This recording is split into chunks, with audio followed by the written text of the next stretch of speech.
right, gang, I want to say thanks to Martin from Metal Blade Records for getting us set up. And we've got a band that you viewers have been requesting for a long time that we get on the show. We've got Cannibal Corpse. We got Alex from Cannibal Corpse. How you doing? Good, man. Good. Glad to be here. Yeah. So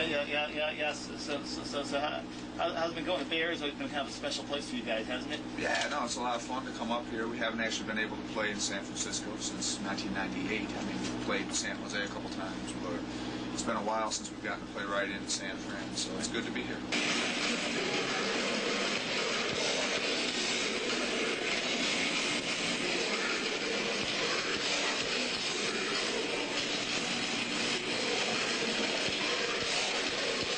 You guys just put out a live album. Yeah. There it is, man. Yeah, we recorded that on that last tour in February. The tour that we did with Hate Eternal, Diabolic, and God Dethroned. And that was recorded in Milwaukee, and a couple of the songs are in Indianapolis. We wanted to use mostly the stuff from Milwaukee, but some of the songs in Indianapolis turned out better, so we used those. And it's no overdubs, it's just a live album, so there are, it's rough. I mean, live albums are going to sound rough, but I think it's pretty heavy too. I think everyone will like it.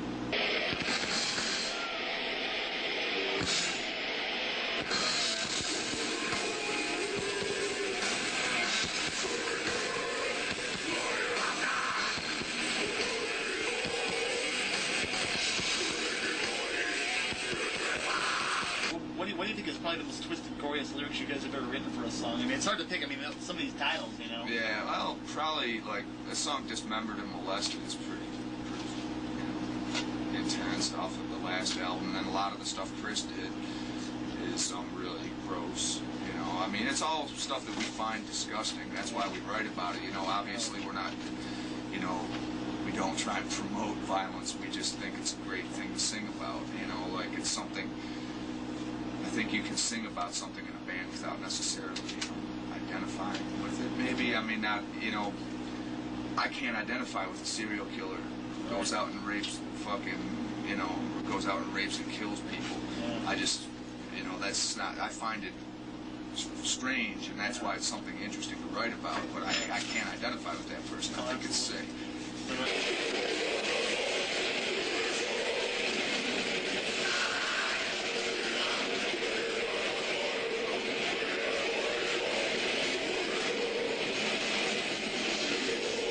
I read in the paper some senator had you guys on a list of bands that they want to have banned.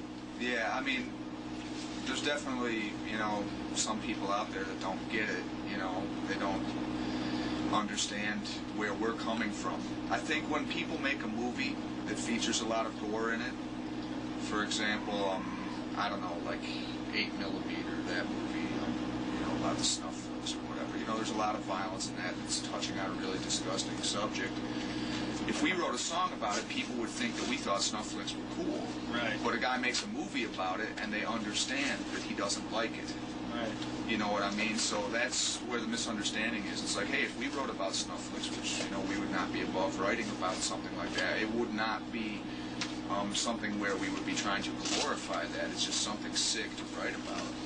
If you don't like it, don't listen. That's the most that you can say about this stuff. And if they ever did want to, I mean, our lyrics are definitely R and X rated. So if they ever wanted to implement something where a kid would have to have his parent with him if he was under the age of 17, I can't see that as being that unreasonable, actually. Because R-rated movies and X-rated movies are that for a reason, too. Most kids that are into this kind of stuff are pretty intelligent kids. They can tell the difference between fantasy and reality, but some of them can't. It's up to the parent to decide that. So if they want to put controls that put the parent in more power, I would not be against that, actually. But I think outright banning of anything is wrong.